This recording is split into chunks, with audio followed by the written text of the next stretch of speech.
Welcome, friends, fans, whoever happens to pass on here. My name is Catherine Barsonesis, and you're watching the Gluttonous Geek presents Munchies and Minis.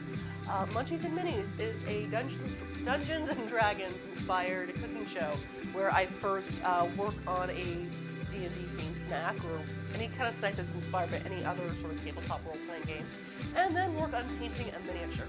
I am currently doing 52 weeks of D&D challenge. It's a fan art challenge where there's different theme words per week. About 2 weeks ago, I did word dexterity with some stuffed trout wrapped with bacon and succotash, and this week I am making up for last week. The challenge word is magic, so we're going to use a little bit of microwave magic and make a Feywine Raisin Cake inspired by the Planerscape called campaign setting in Dungeons & Dragons. Now, I know you're probably thinking, well, isn't this supposed to be Wednesday night? That's when you normally do Munchies and Minis? Well, about that. Last night, the internet was down. And up. And then down. And sometimes it was up, but it was mostly down.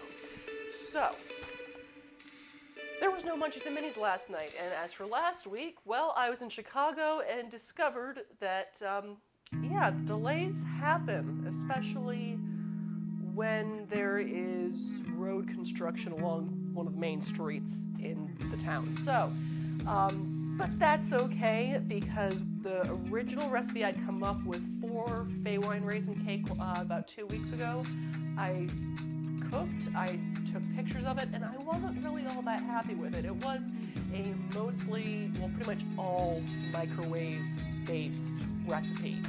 And I ended up using ingredients that I could easily put on the transport in the plane, so I couldn't bring eggs or milk or anything like that, or even butter. So I was basically stuck using pancake mix and expecting, well, maybe I could buy a bottle of wine and honey while I'm there. And yeah, it tasted like kind of a grapey pancake, which didn't really taste all that great, to be honest with you.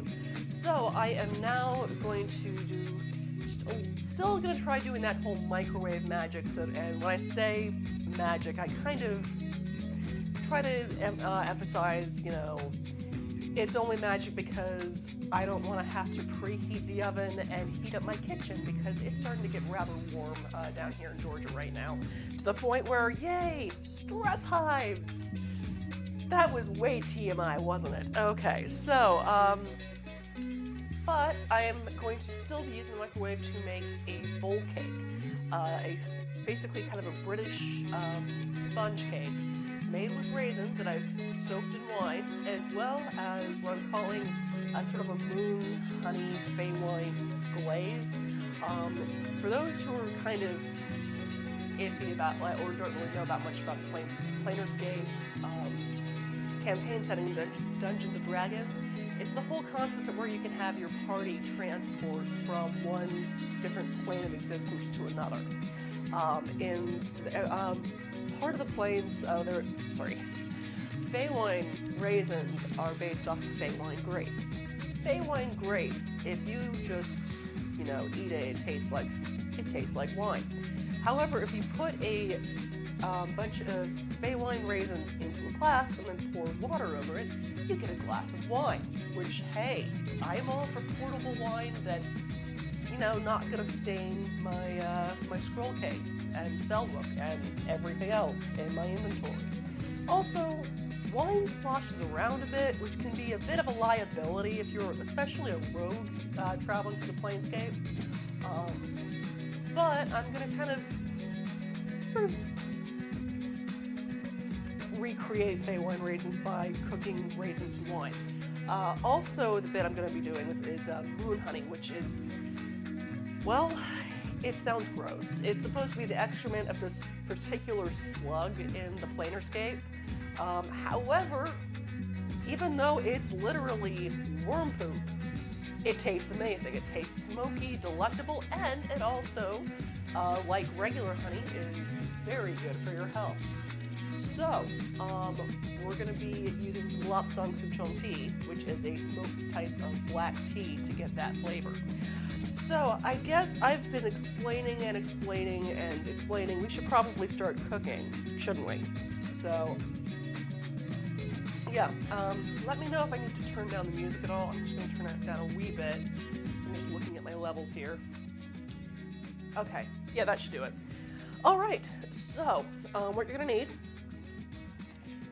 obviously, for this recipe is a microwave.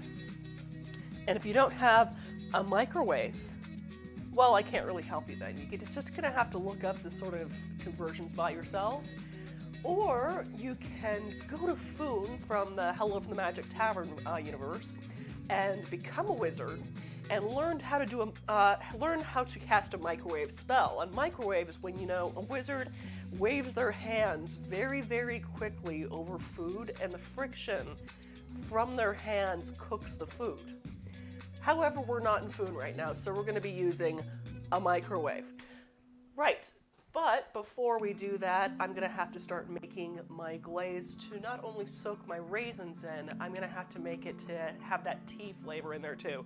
So first I'm going to switch to my prep cam here. And right here I've got a small saucepan with about a half a cup of water.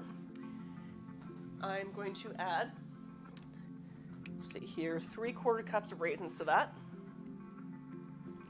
And a half a cup of red wine.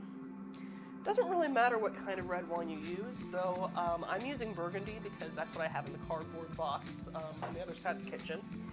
But I recommend port, so a pretty good substitute for this. So I've got, like I said, half cup of wine, half cup of water, 3/4 cups of raisins, and now I'm going to get some, regret my life choices and realize there was water, in fact, in that bowl. To remeasure that in a little bit. Right. I promise that I'm sober. Kind of. If you count Coca-Cola and absinthe, sort of a sober drink. So, I've got Zen Tea's Smoky Joe Lapsang Souchong tea.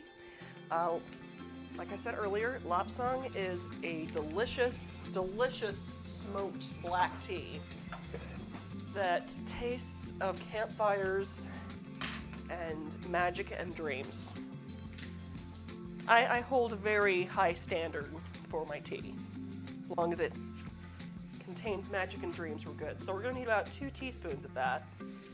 So, there's 1.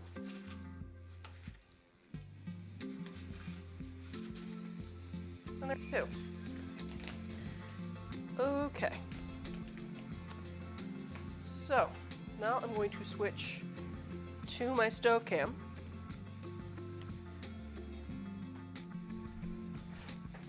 Where I am going to bring this mixture here to a boil.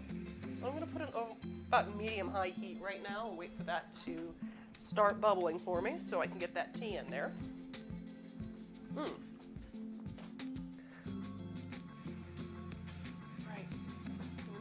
I'm going to go ahead and measure this bit of water I'm supposed to be putting in the cake a little bit. So that's about 2 tablespoons. Well, you are literally waiting for water and wine to boil. So, yes. So I will admit I was a little disappointed that I wasn't able to stream last week because I was in Chicago. And because of the particular project I was working on, I'm just going to go ahead and switch that there. Because, since the theme word for that week was magic, and I was also in Chicago to do a little bit of food research, I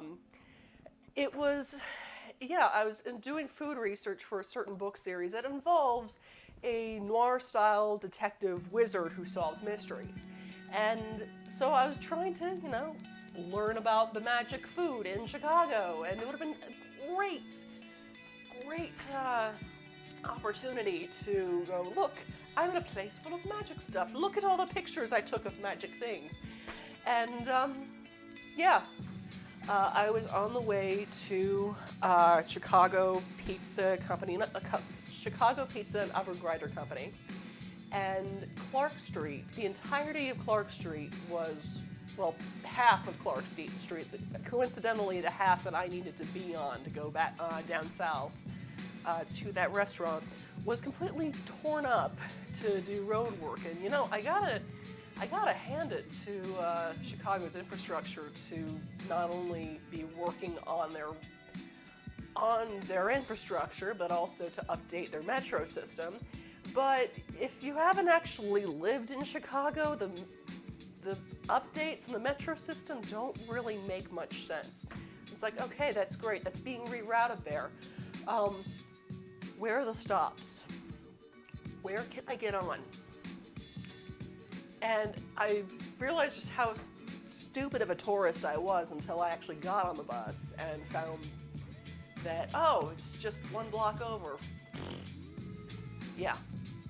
So it took me an hour to go on a trip that would normally take about 20 minutes.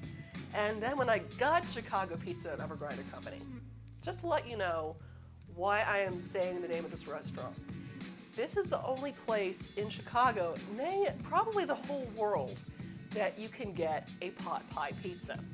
So a pot pie pizza, for you who are wondering, no, we're not quite at a boil yet. A pot pie pizza is where they line a bowl with cheese, then put in the sauce and toppings like the vegetables and whole button mushrooms and all that sort of stuff, and then stretch out pizza dough over that bowl and bake it. When they bring it to your table, you are given an upside down pizza because everything is in that little bowl, which they then flip over, and then, I got to show you the one, they flip over and then sort of twist the bowl out so the cheese slides right into the crust. And this is the only place in town, probably the whole world, that actually serves this pizza. So I had to go there. And once I got there, okay, it looks like we're about at a boil now. Once I got there, it was a 35-minute wait because this, for one, this pizza's famous, and for two, the place is tiny. I mean, it's lined, all the square foot is just lined with booths. Okay, we're at a boil. I'm just gonna wait until I get to a bit of a bigger boil because I do want my tea to steep, and this is black tea, so you're gonna want a temperature of about 190 degrees. It's probably at that. Yeah, that's a pretty furious boil, so I'm just gonna make room among the raisins and put my tea strainer in there, and I'm going to let that steep for about 8 minutes. And the nice thing about this particular recipe is that it is kind of laid back because of this, because I have to wait for the tea to steep. But since we've got plenty of time, I'm gonna go take a sip of my absinthe and cola first. But get us started on our cake mix. So what I want now is to start making our cake batter. So I'm going to be taking about 3/4 cups of butter. That is, as you can see, a stick and a half of butter. So what I want to do with this is, in a microwave safe bowl, or you've pre-melted this already, I'm going to use my magic microwave and start melting butter at about, right, we're at 7 minutes. Switch it on the timer. Okay, so at about 15 seconds at a time, so your butter doesn't explode on you. But let's see. DM Meyer saying, ooh, that drink sounds good too. Yeah, actually, oddly enough, absinthe and cola work really well together, and I discovered this when I was actually working on reviewing a friend of mine's cookbook. She's also here on Twitch. Her, what's it called? She's Pixelated Vika on Twitch. She's also known as Pixelated Provisions. Well, her name is Victoria. She wrote the official Fallout cookbook. And while I was reviewing or working on the recipe for Nuka-Cola, her recipe involved lots of delicious, tasty things, and one of them was star anise. So, when I had tried the cola, especially with rum, which, oh my god, rum and Coke, I realized why I never liked rum and Cokes before. And it was because I had it with that, what's it called? Like cheap Coke, or just, Coca-Cola. Which you think, oh, well, it's supposed to be with Coca-Cola. That's why it's called rum and Coke. Well, about that. For the longest time now, Coca-Cola and all the byproducts have been made with corn syrup. Originally, it was made with sugar, and like cane sugar, in the way it's supposed to be, and you can still get by getting in those little glass bottles from Mexico.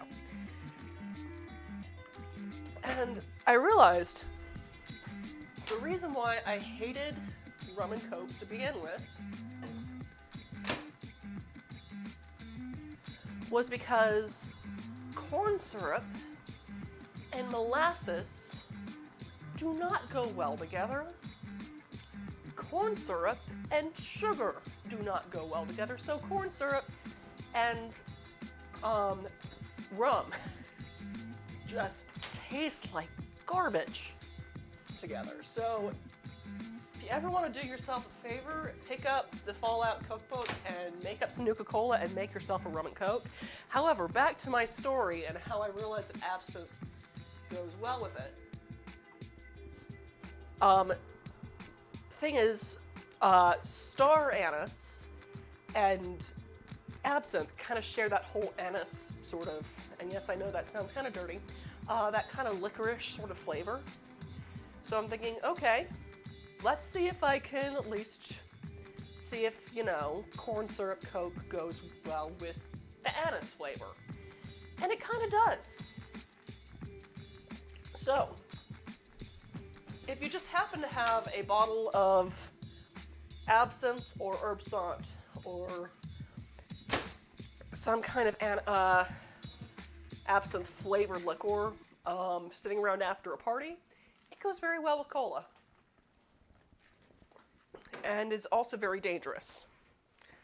A rack, I have no idea what you're talking about. Anyway, we're back with some melted butter. Ooh, butter. So, to this butter, I'm going to remove my eggs from my sugar so they stop stealing my sugar off their shells. Right. So, to this 3/4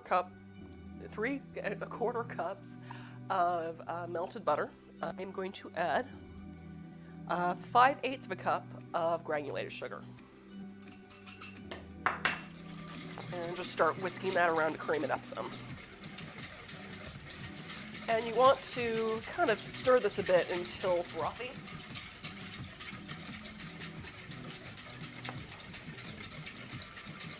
Introduce some air into it a little bit. Okay. All right. So, that is looking very good. Whew. And now I'm going to add 2 eggs. Well, give me back my sugar. All right. So in cracking an egg, you don't want to crack on the edge of anything because that forces shell into your egg. So instead, you want to smack it lightly on a flat surface like your counter. So there we go. Here's one.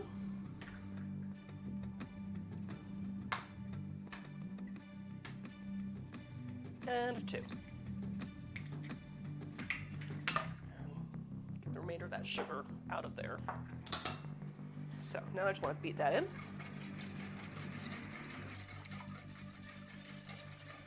And as you see, as I'm beating this, it's thickening up rather nicely. This is going to be kind of the wet, moisture basis for our sponge cake. Okay. Cool. And I think I'm hearing a timer go off soon for our tea, which is good. Towel. Aha. 1R, not 2. Okay, yeah. You know more about booze than I do, because I have no idea what that is. Unless, Kiska, unless you happen to have some of that, bring it to Thronesgiving. I have a feeling that we're probably going to need it. For those who have not heard of Thronesgiving, Thronesgiving is the, I guess, semi-annual, because we missed last season was not last year. It's my premiere dinner for Game of Thrones. I usually cooked about 6 courses for 14 to 16 people this year, and I guess the final Thronesgiving I am cooking for 16 people. We may actually end up doing a little prep on that, depending on how much or little time this recipe takes us today. But yeah, that's this Sunday, and in fact, I'm going to be streaming like my prep for that on Sunday before people show up. So you'll kind of see me slowly and actually quickly descend into madness as I realize that I may not actually be as prepared as I thought. I mean, I always like, oh, well, I'm going to be prepared this year. Oh, I'm going to do this, this, and this to make everything so much easier, and then realize how incredibly wrong I was. So, right. Now that we have, I should probably get a trivet for that. We have steeped our stuff.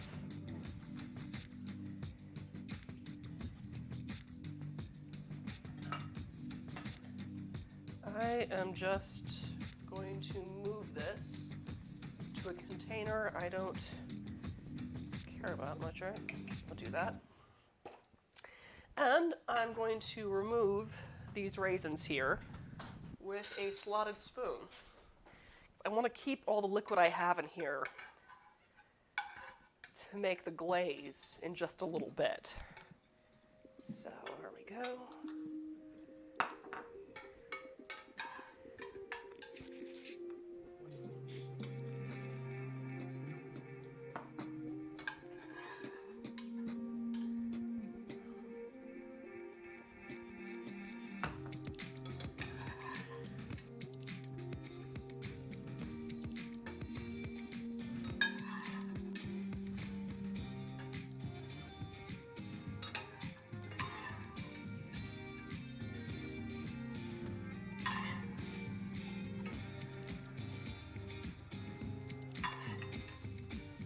That's almost about it.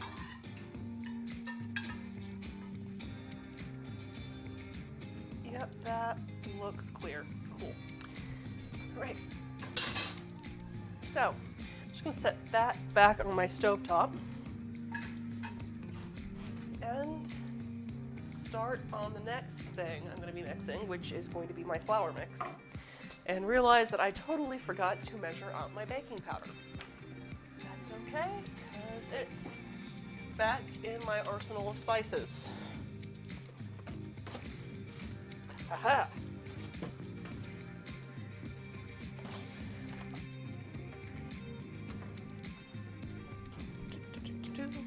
Okay, so now I want to take 1 1/4 cups of flour, put that into a mixing bowl, and a teaspoon of baking powder.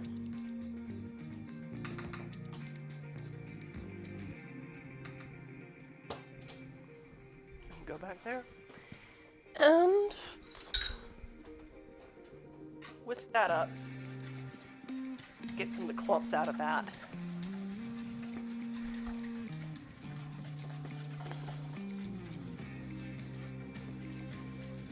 Okay.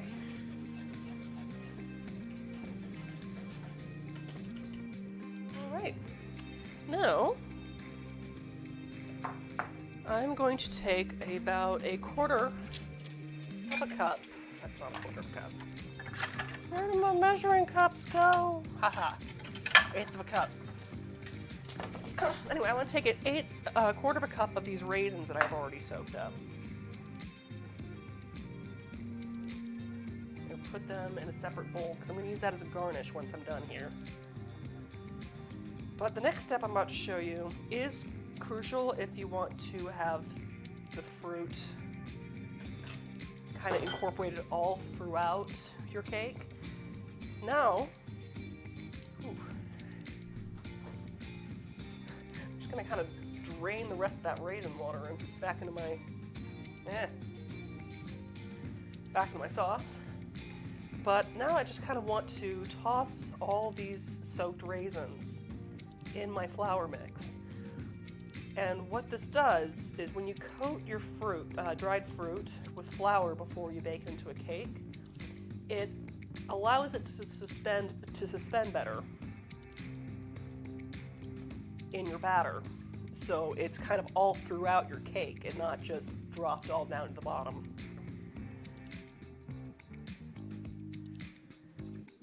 Let's see. Hold on to the rest of those for the garnish there. Okay.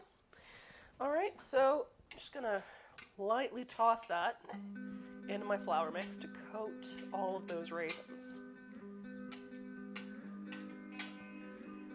Okay.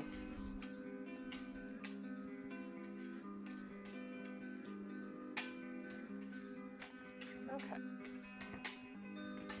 So, I'm going to give that whisk a quick rinse because I'm going to use it for my glaze back here. Stick that on a spoon rest.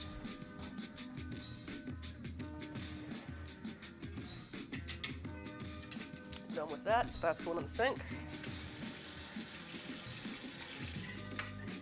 And take a spatula right over here.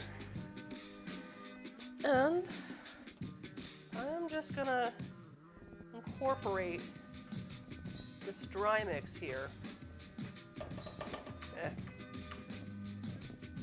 into my wet ingredients.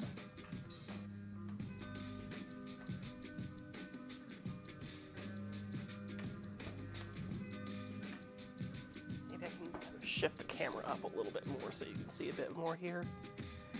Okay. Yeah.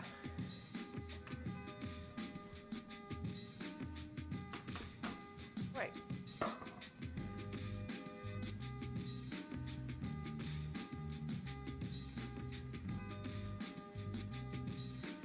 But that's not all of my wet ingredients, because now I need to add a little bit of acid to activate that baking powder, but also to add just a little bit more flavor to my cake. So first, I am going to add a quarter cup of red wine.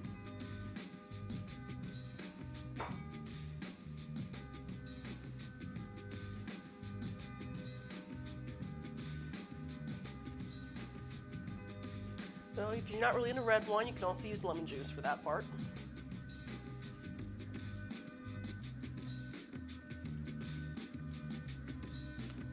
And 2 tablespoons of water.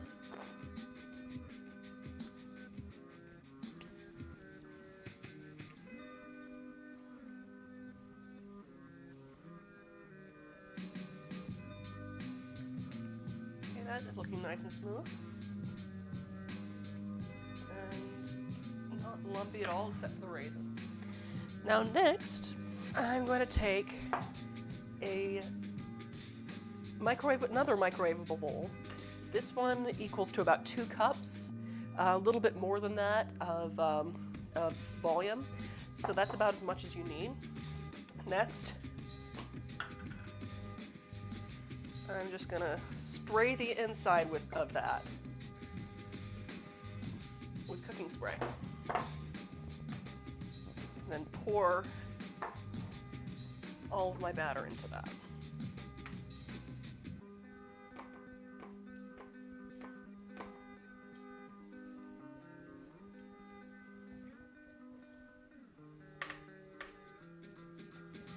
Okay.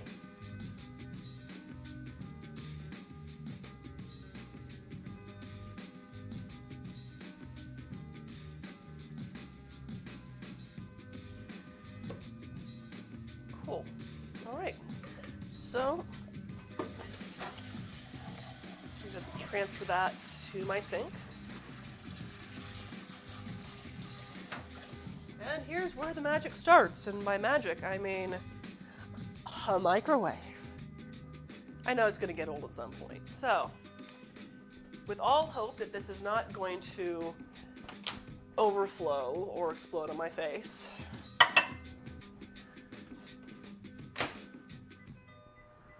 just going to set that for about 3.5 to 4 minutes. And like I said, here's hoping that that doesn't overflow or explode on my face. This is an experiment for all of us, guys. So, just going to do a little bit of cleanup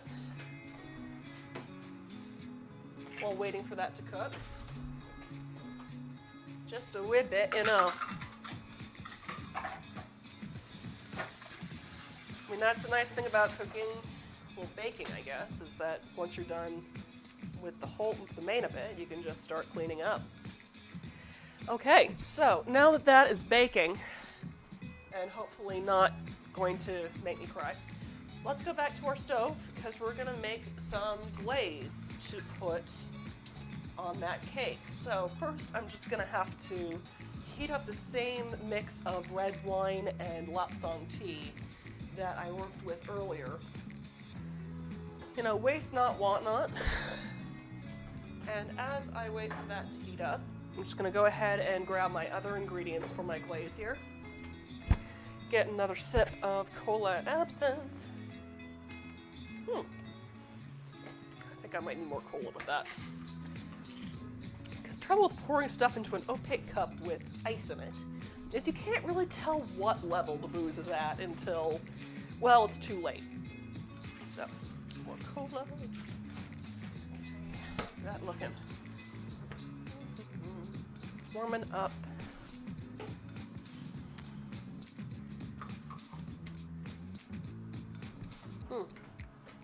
Okay. So, I've got about 1.25 cups of granulated sugar here. Just gonna stir that in.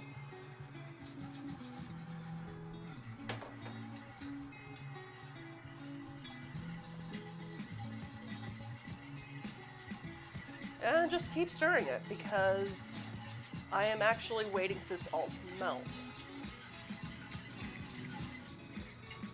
But while I'm at it, I also have, how much honey? Oh, right, 1/2 cup of honey in there too to make sure that I get that honey flavor in my moon honey. So, way of quickly measuring your honey and having it come out of the bowl is use cooking spray on your measuring vessel as you're measuring, as well as in the dish that you're going to be pouring from. That will save you a lot of patience. So yeah, I'm just heating this up, trying to melt this. So simple syrup is about a 2-to-1 ratio of your sugar to your liquid, your water. In this case, red wine and tea. So yeah, I'm just stirring this up. And I think it's melted, but I'm going to let it go a little bit longer because I want it to thicken just a little bit, kind of reduce to half some. So I'm going to turn the heat up on that a bit. to get that bubbling. As my cake defiantly rises out of its hole. Actually, here, let me show you what it's doing. It doesn't, I can't, no, never mind. Cord doesn't go that far. Right, we're back on a bowl. Okay. So, 2, 1. So let's go ahead and just switch to our prep cam here.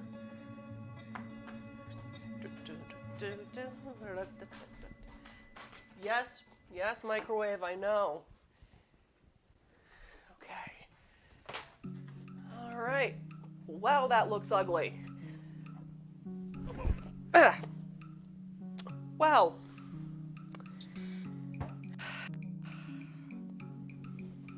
My name is Catherine Barsonistis, and I have cake on my shirt. Right. So, since this is not going to be a striptease on the show, what better way to hide the batter that you've just spilled on yourself?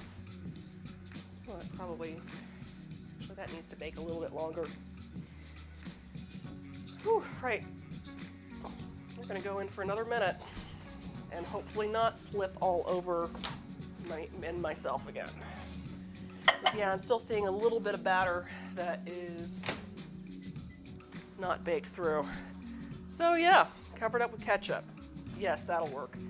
Oh boy. Let's go ahead and clean that up a little bit. Well, I know something's going to go in the wash tonight, including myself. Ooh. All right. Let's see, what apron do I like the least? Or which one do I not mind washing in the... what's it called? Clothes washer. Ah, here we go. I'm not sure if this hides it any better. In fact, it probably draws more attention to it, but... got any Breaking Bad fans on here? Okay, we'll just clip that to there. And, all right, and it looks like my syrup is reducing. Oh boy.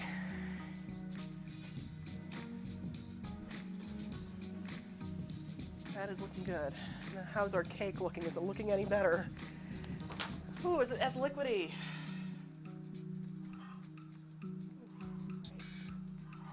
Well, it's certainly sticky.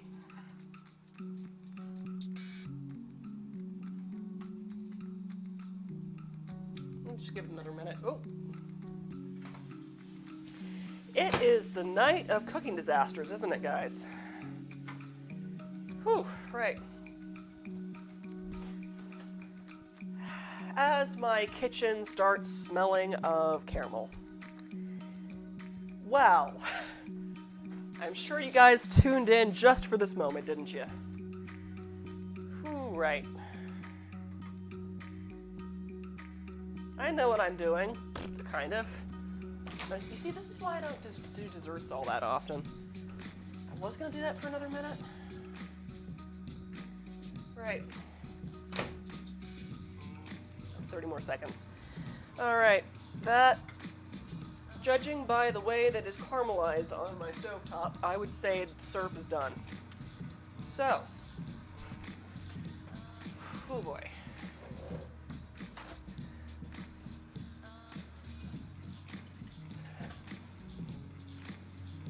Stick that there for now.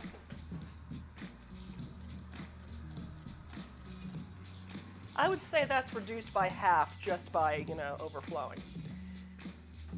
So, all right, let's try this again. Magic.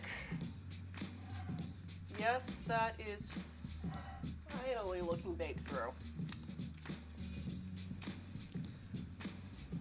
So, all right, let's see how we're looking. Okay, that is definitely finally baked through.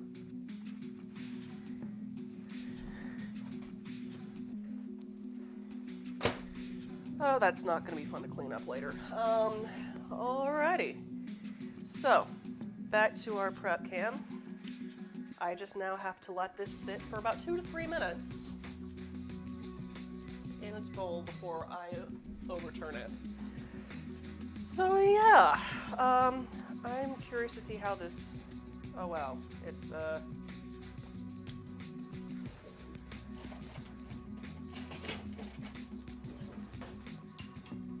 kind of created a glaze on the side of my pan.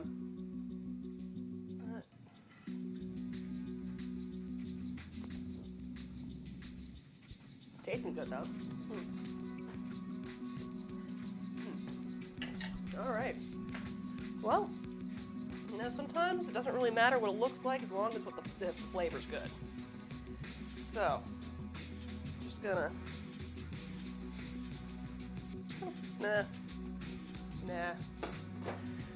nah. This is what happens when you're impatient, Catherine. You end up having stuff explode all over you. Well, the good thing about this is it's not Thanksgiving. I don't have 16 people and 6 courses to cook until Sunday. Anyway, but yeah. Whew. Right. Like I said, it's been kind of a journey getting to this point over the past 2 weeks.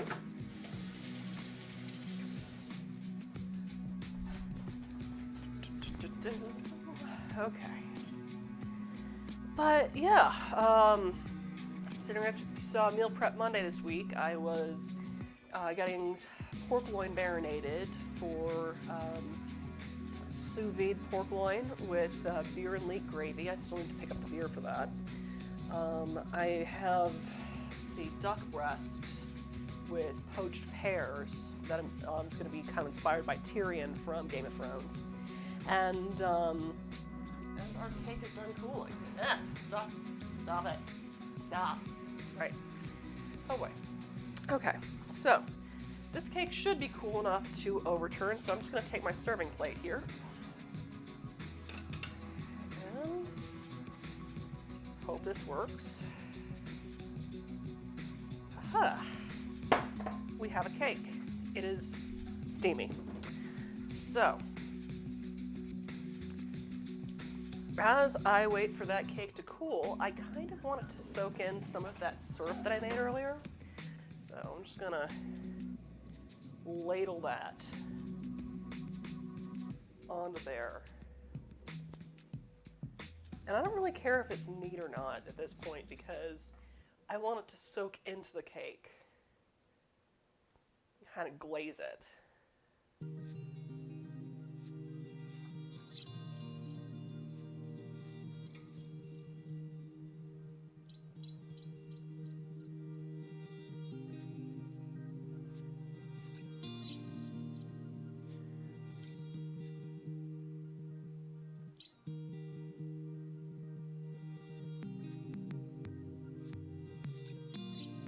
In fact, I'm going to coat it with another glaze once it's cooled down some.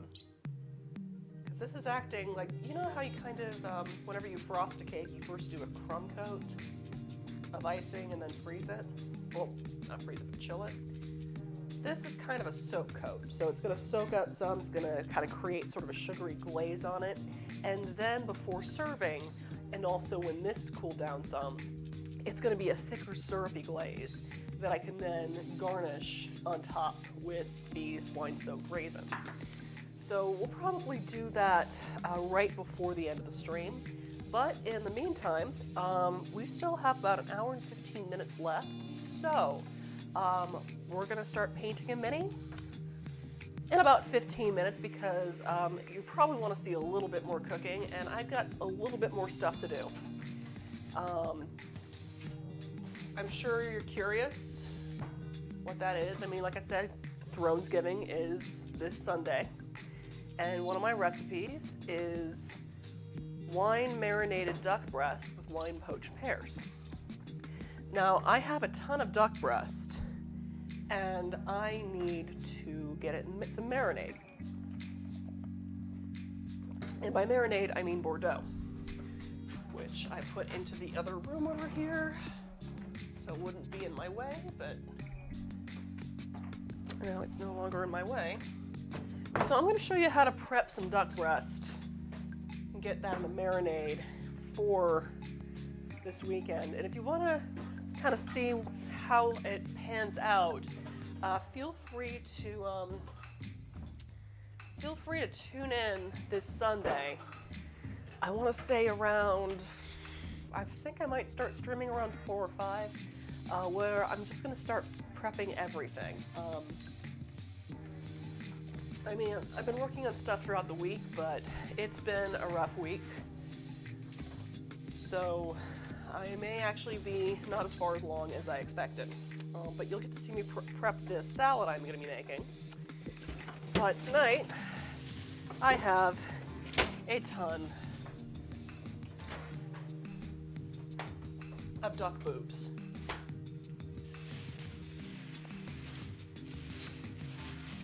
Right, all wrapped in plastic, because that is the way of things. So, I said I was feeding 16 people this end. So, I'm going to do about a half a duck tit per person. So that's how it looks shrink wrapped. So I just need to get some Ziploc bags here. And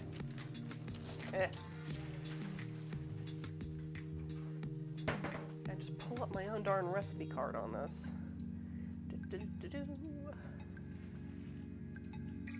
It's not what I want. Recipe posts, TV, Game of Thrones,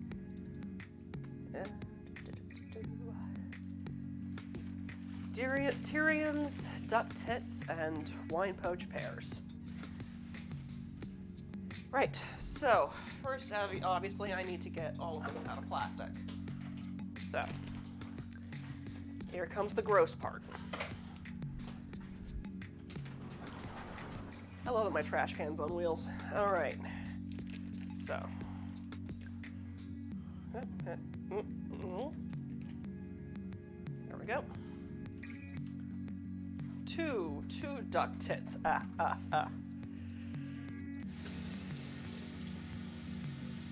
As you see, it's sold as one entire front, so that should be about 2 per package.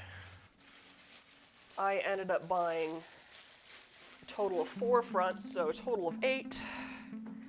And yes, it was expensive, but not so bad at the Cat Farmers Market. Normally I end up buying this stuff at H Mart, but for once they actually had it at DeKalb, and it was less expensive. About, I want to say, $12, $13 a pound. Which, okay, yes, that's expensive in general, but this stuff's pretty luxury, and also, I think there was some kind of issue with the duck farmers this season. I can't remember exactly what it was.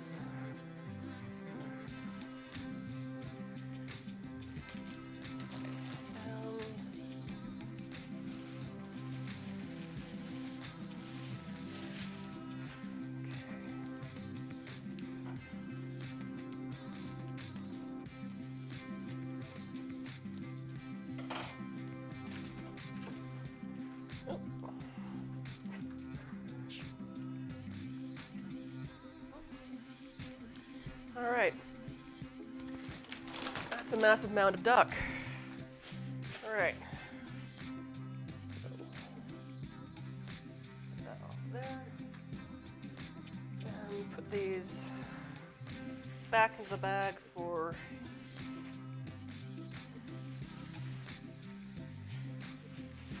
just making sure I've got some room here.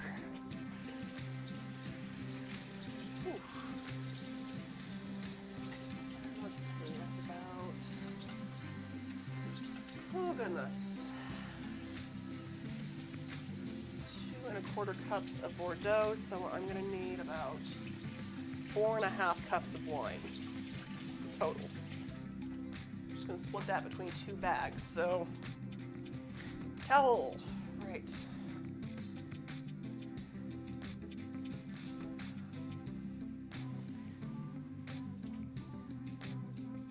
Okay.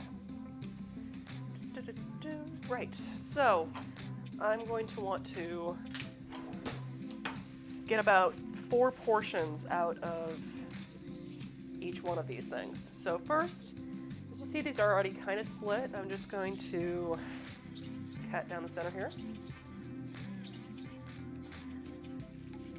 And then I'm going to cut each piece in half.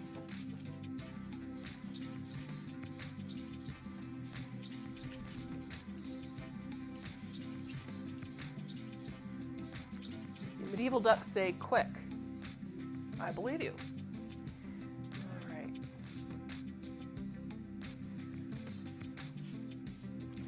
All right, so now that I've got my 4 portions, I want to score them on top to have it cook a little bit better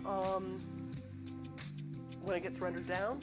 But also, so as this renders and the meat tightens up, it stays on the pan flat as it cooks. So what I want to do is just do some light cuts, scoring the top, and then do that kind of a crosshatch pattern. So,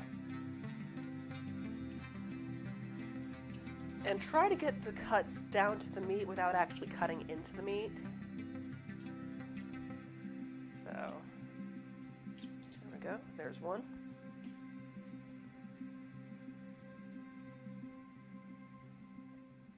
And you see I'm kind of pulling lightly to kind of see if I'm cutting it through, so there you go. And number 4.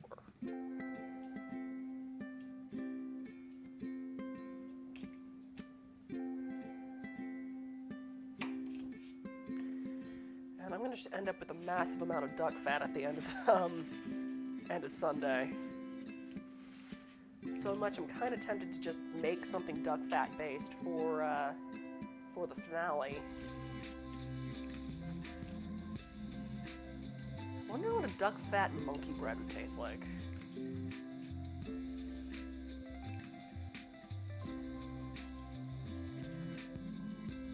So I will say, if you're interested in, oh, that's a lot of fat. I'm just going to cut off some of that.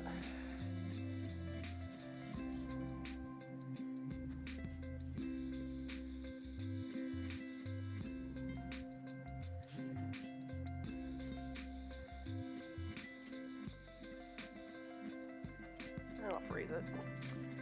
But yeah, for those who are interested in working with duck and are kind of squeamish about poultry, duck is not poultry, it's considered waterfowl. So the muscle texture is a lot different than, say, chicken or turkey. I would actually say that duck's a little bit more like steak in that respect. So you can cook it to be about medium rare and not have any issues whatsoever. In fact, I recommend it as opposed to cooking all the way through like you would chicken.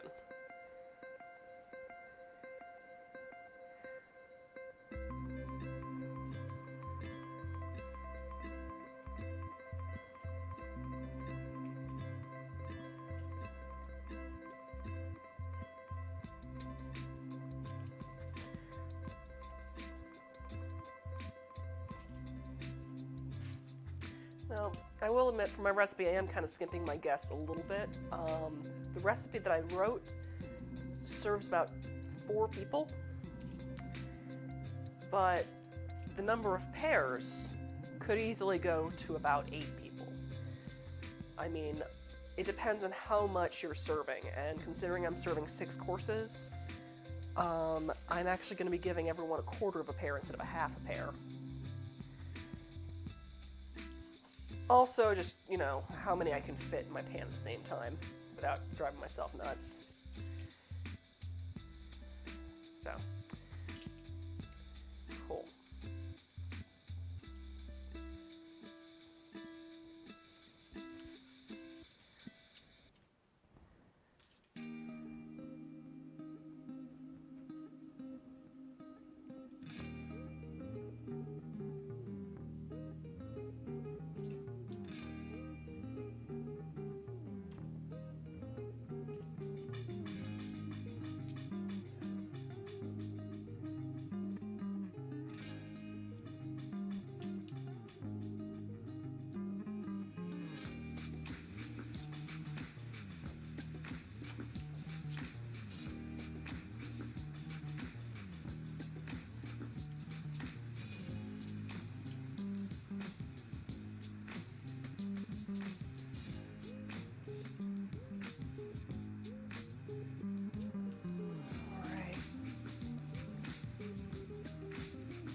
those back in there for now. Let's get my room back.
Stingray, is this meat?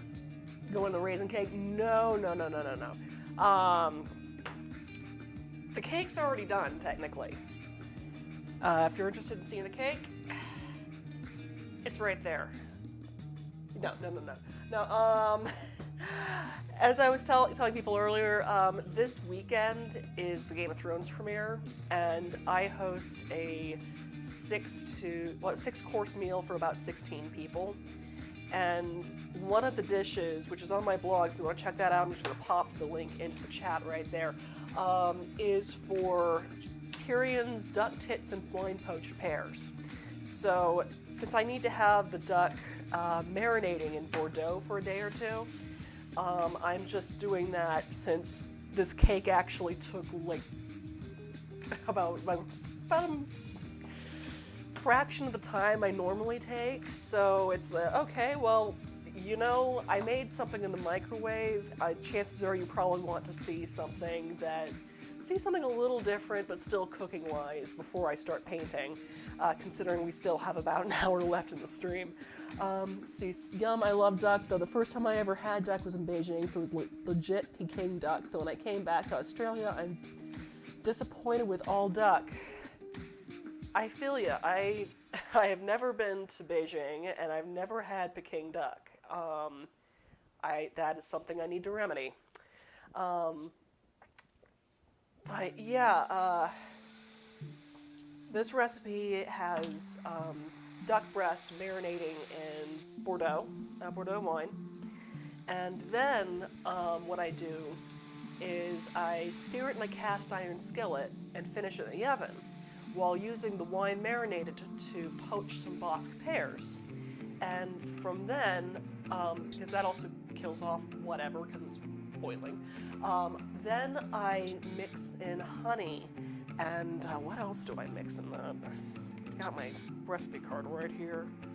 Oh right, cardamom pods, cinnamon, clove, rosemary, and pepper, and honey. And then kind of use that as a glaze for the duck. So, why the hell am I watching cooking streams? I'm so damn hungry, and just explaining what I'm gonna do is making me drool. Sorry, not sorry? By the way, I am going to be posting this video on YouTube tomorrow once I have a chance to upload it and all that. I also will have the recipe cards available on my Ko-Fi and my Patreon. Also, a part of my Patreon is that I do monthly mini giveaways where I end up, the mini that I paint on the stream, at the end of the month I do a drawing and whoever wins it gets sent that mini. So, unfortunately that particular level, international shipping is kind of a bitch, so yeah, but I also have a thing called Dad Joke of the Week, so give me your dad jokes in the chat. The person with the best dad joke this stream gets the recipe card for tonight's raisin cake for free. No subscription needed whatsoever. You get the recipe card because you made me laugh. So, send me your dad jokes. Right, so I've got my duck all cut up, so now I just need to get some wine into my freezer bags. So,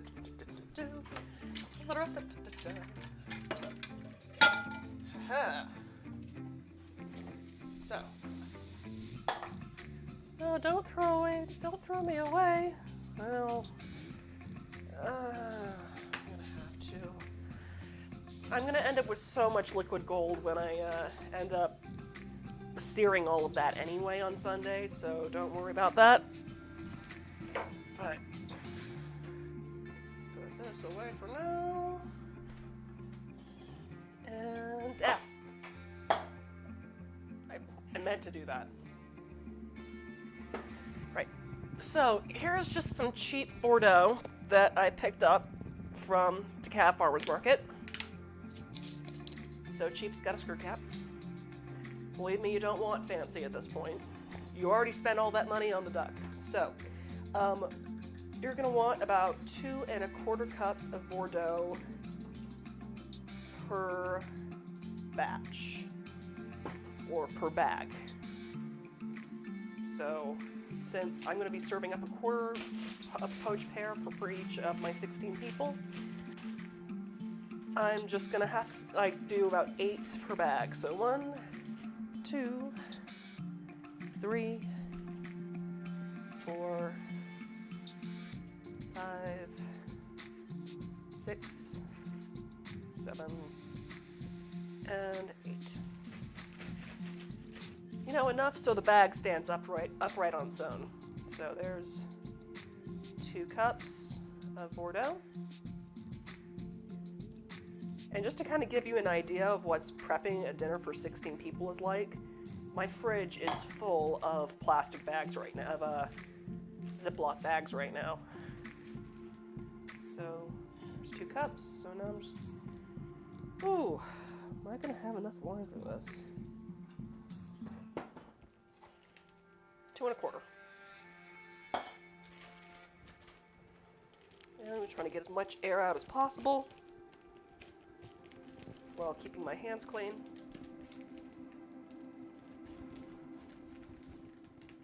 Yep. Duck and wine. Or, you know, drowned duck. Just gonna get that into the fridge. Stay. And hope it stays upright. All right. Now for the next batch.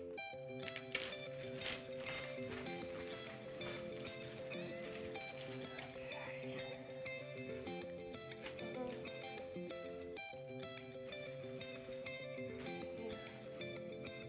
4, 5, 6, 7, 8. Bag is upright.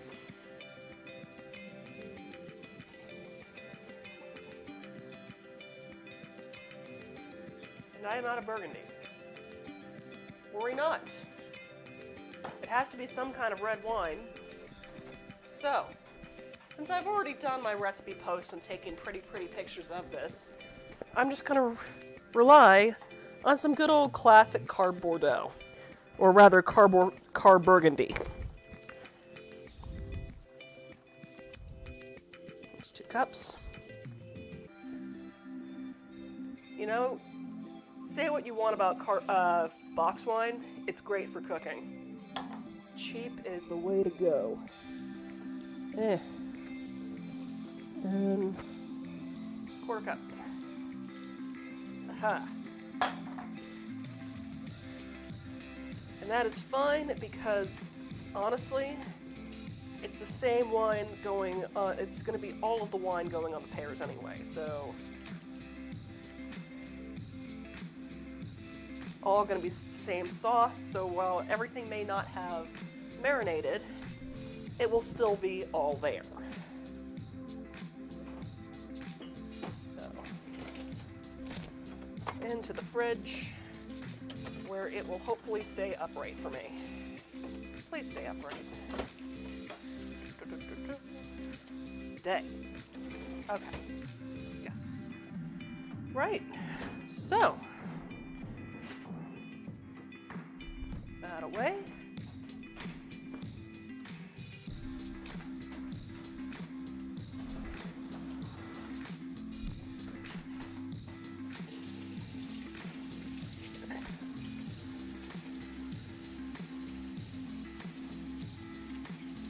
And that is one less thing for me to do before Friendsgiving this weekend.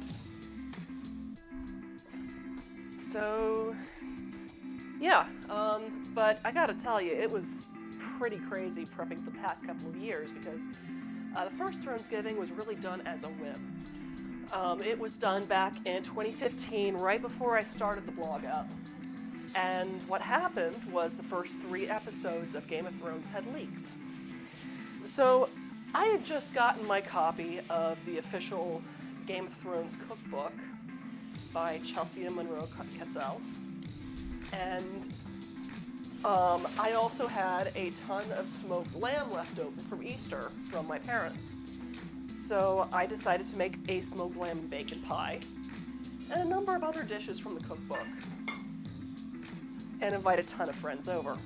And thus, Thronesgiving was born. So yeah, we've got our cake here. It's been soaking up our syrup rather nicely. But now that we've had our syrup cooling a little bit, as well as the cake, look at that.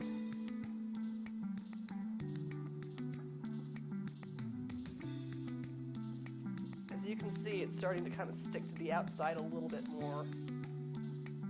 And also kind of soak up from the bottom.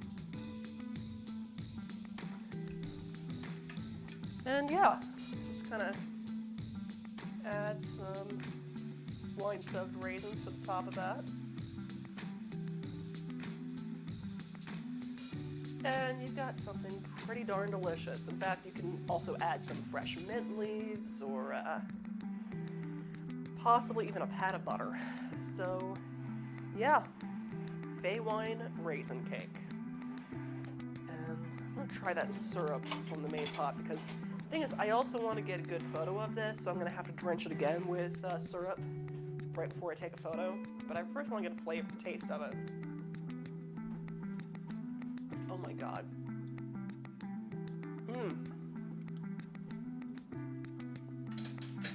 Dang it, that's good. Okay, so now we've got our cake. I would say it's time to start painting some minis, considering we missed that last time. Now, I finished painting Glurghilda the Glorious, so, no. That was last month. Now we're still needing to finish up Bubbles the Belligerent, the orc who whistles a merry tune while, you know, decapitating his enemies. So, first I hope I'm not going to give you any motion sickness by doing this. I do apologize. Part of it is, last time I tried doing a countdown screen and moving things. It didn't really work out so well for me, so we're just going to do it this way.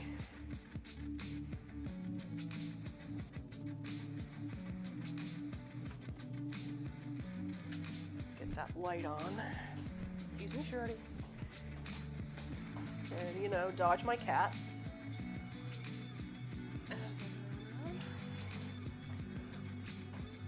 Right, so I'm going to need a little bit of water and paper towels.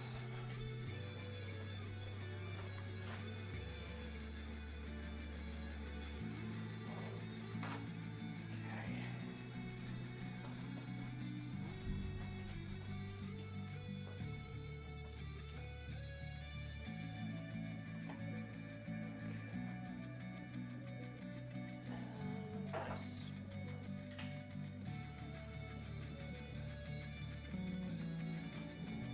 Yeah, I want to do things.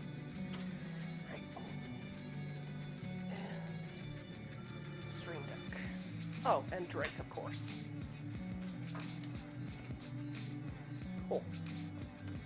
And let's just see how we're doing as far as that paint can is concerned.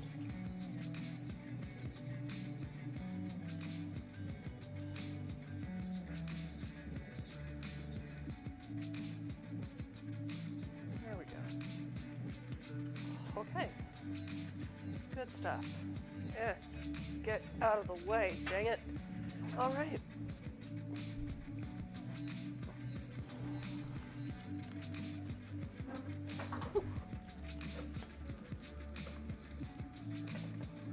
Alright, so here's Bubbles the Belligerent. As you see, he's got some... Just got to kind of wait for the camera to focus here. Why are you so blurry? Come on. Right. As you see, he's got nice little pink skulls hanging from his belt. He's dyed in the same color of his hair. And he's got rainbow trim around his armor. So yeah, as obviously I've done some shades, I've done quite a bit of color, but I'm now having to go in and do a little bit more detail painting. So let's start out with at least getting those eyes down. Hi Schrodinger, how are you? My cat wants to be noticed. I would pick him up, but he's very big. Hey Shorty, wanna come say hi? Kitten. Right. Yep. Lovely. Trouble with having a microphone thing in your back pocket. Okay. I should just shut up and paint. Alright. So I'll just take my detail brush here.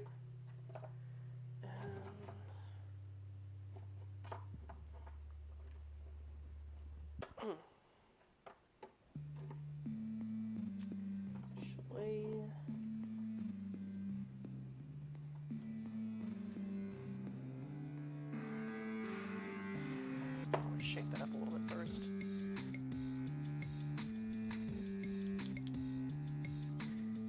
And if you're wondering what the music is from, the music is by Broke for Free. It's a royalty-free music artist who also, heard his music before. If it sounds familiar, if you listen to the Lore podcast, I know that Lore tends to use, not Lore's, you listen to the Myths and Legends podcast, they tend to use Broke for Free's music on that podcast. That's not looking good at all. And back in again. I'm just going to give him some more eye shadows rather than eyes at this point. I'll deal with some highlighting anyway.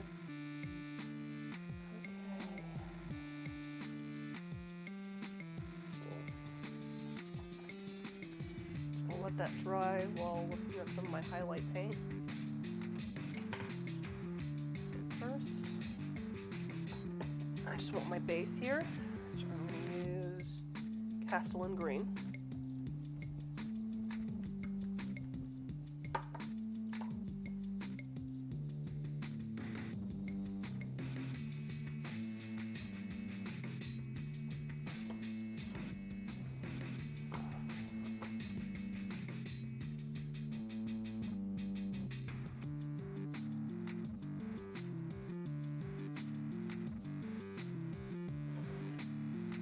Some white.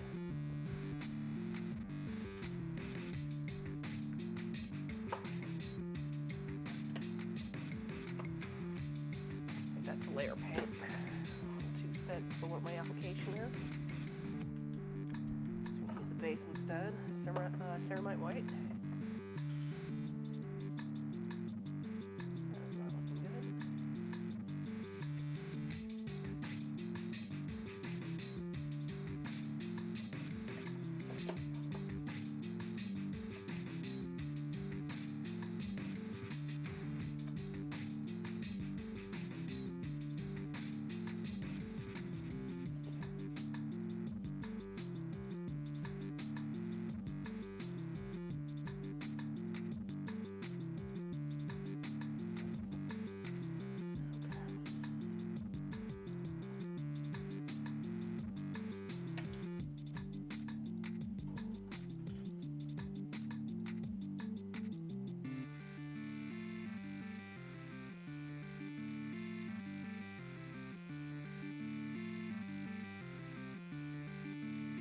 And now I'm just going to highlight his rippling muscles. He's very proud of his muscles.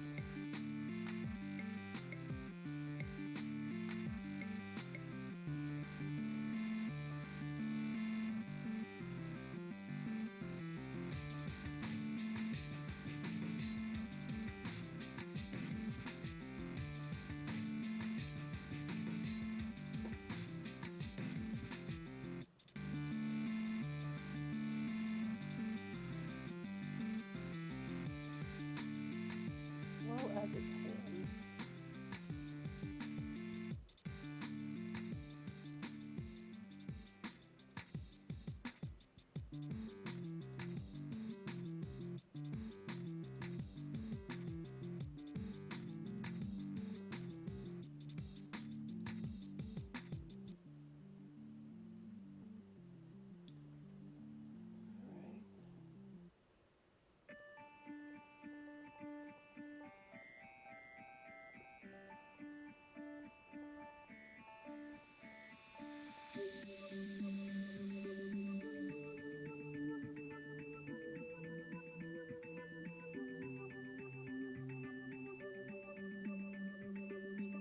Cheekbones there.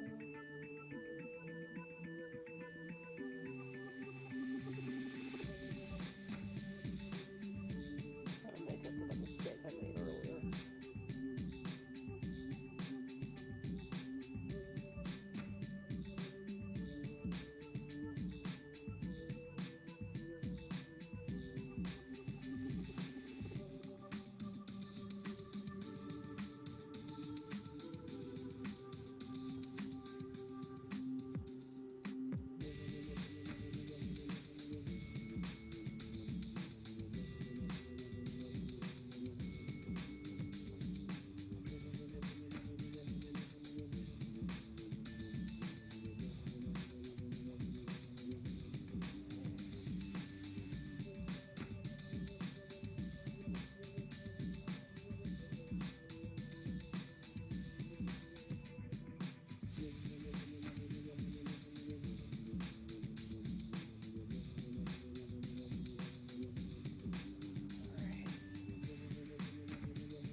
Make sure to keep that paint wet to be able to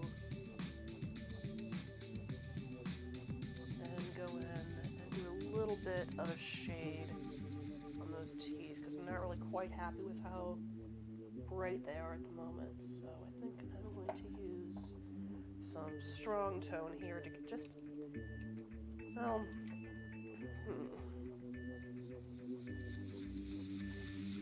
might make them a little too brown, come to think of it. Let's go with Wrinkle and Flesh shade for that instead. So, hi Shruti.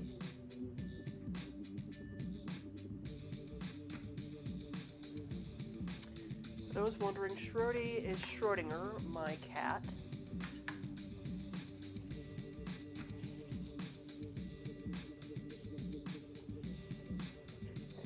Currently wandering around my legs at the moment.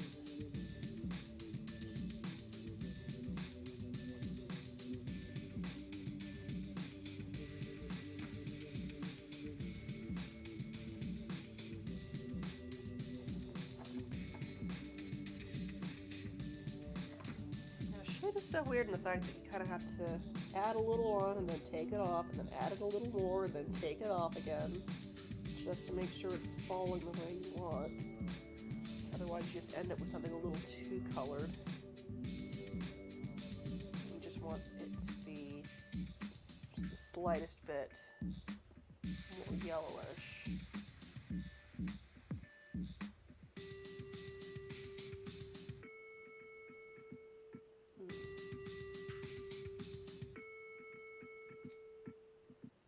It's looking good so far.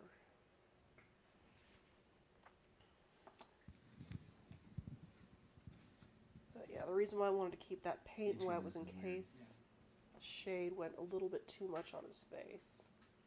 Which it's not. Choose from it, just do stuff, and you pick what you like. But I'm still going to kind of go back and pull out some of that main color and highlights. There we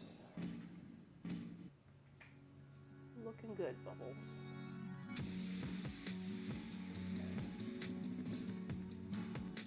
Cool.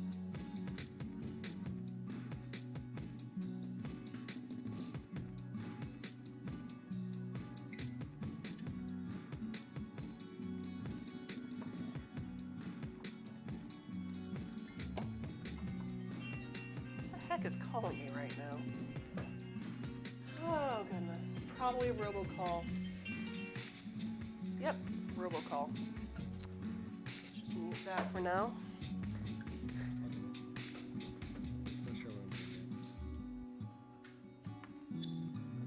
Okay, Bubbles. What else do you need?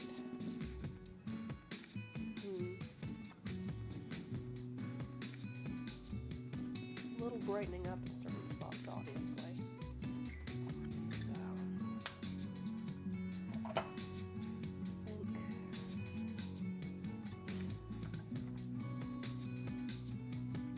I'll use my layer paint here so I can bring out some of those bright colors a little better.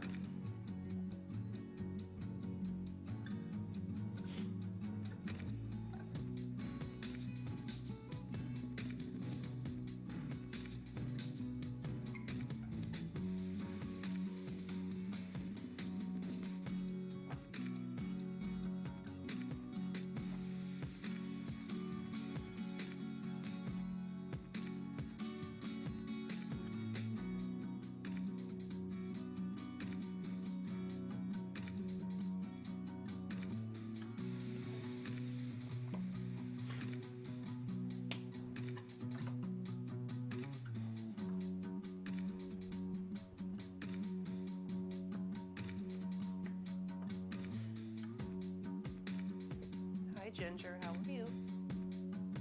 Ginger's another one of my cats.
Trudy, what you doing? Thank you, sweetie. Oh, baby. Hey, Ginger, you want to come say hi to my viewers? Kitten, come here. Princess, come here. Or not. Okay. Cats do not want to be seen on the stream. I need to set up a cat cam with the bed for one of them.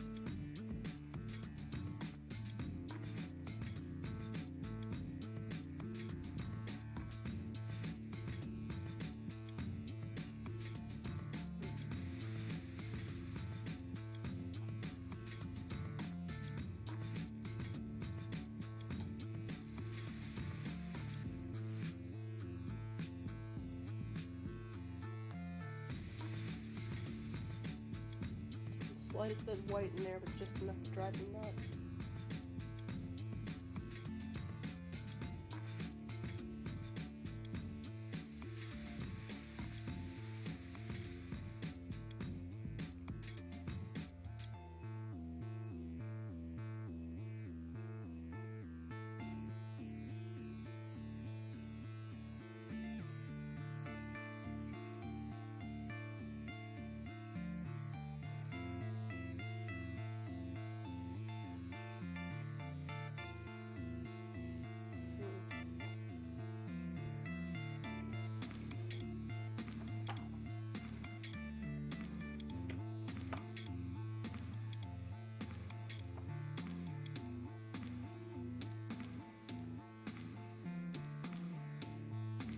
Realizing I'm not really liking the Technicolor trim at all.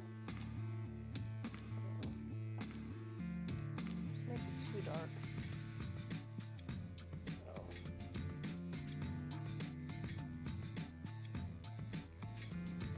just gonna do a little bit of a redo on that. Hit it with some Macarth Flash. Pop a little bit more.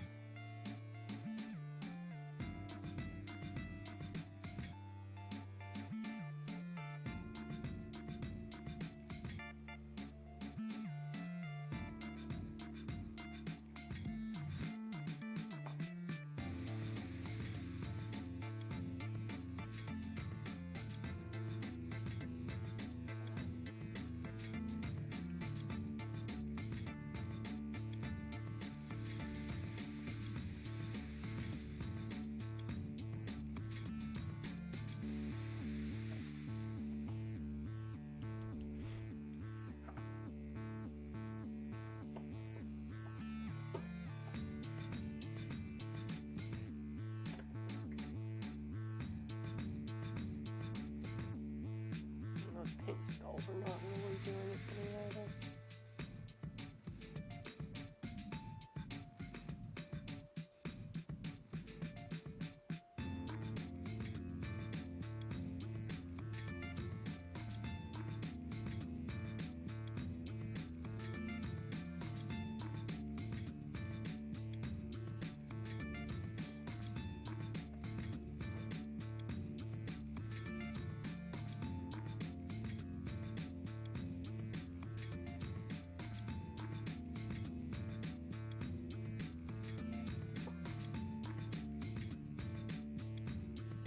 Crazy because I think they've had like a million coats of paint at this point.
Sometimes I wonder if there's just something wrong with this particular mold.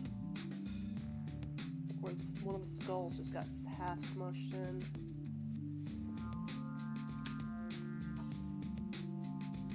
And that's why he's looking kind of lopsided.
I swear that I'm going to make my mind up at some point about this.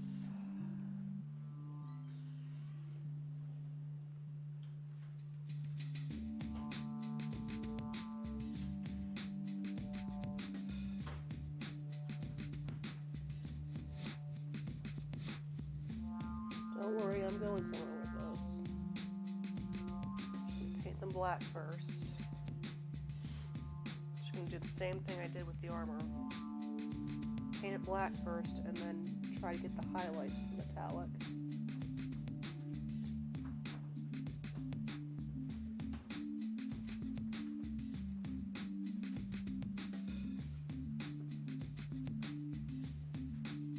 Stand out.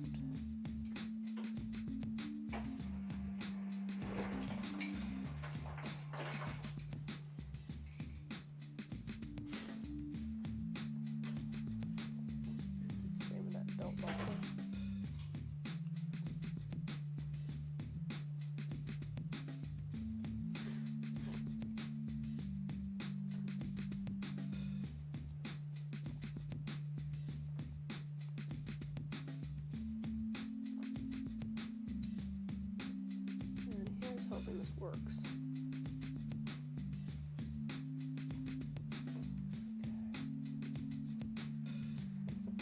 Whew.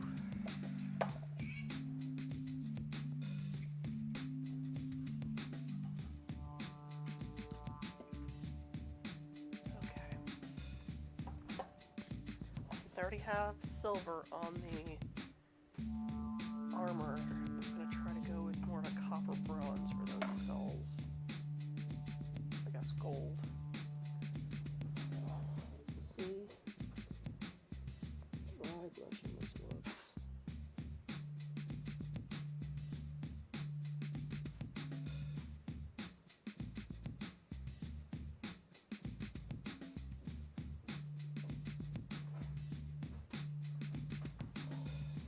Okay, I think I like this.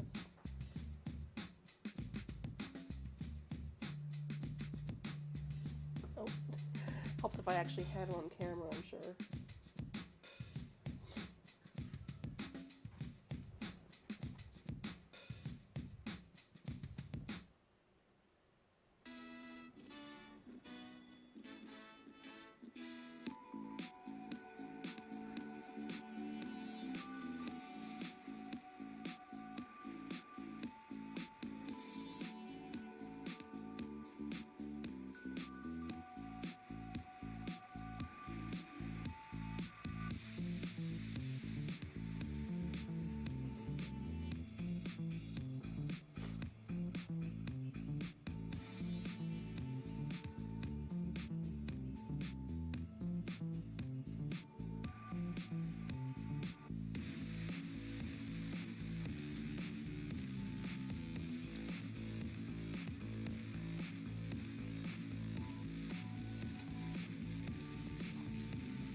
will definitely try to finish that out later, but for now, I think my system is telling me it is time to give things a rest.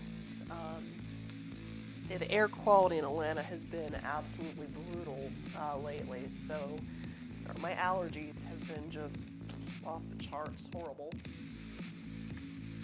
Especially with the heat coming in, but yeah, I think I am just about ready to call it a night.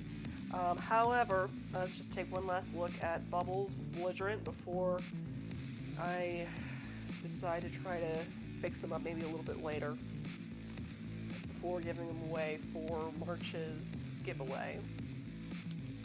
And currently we only have one person at the Kitchen Twitch level, so if you want a chance of winning next month, well, this upcoming month's mini, do feel free to hit up my Patreon, because we also have the recipe cards for the raisin cake that I made earlier on there. So, yeah, thank you so much for joining on Munchies and Minis. Let's see if I can go ahead and drop you into a raid for someone fun. Oh, sweet. Looks like my friend Victoria is currently streaming, so let's go ahead and drop into her stream. Let's raid.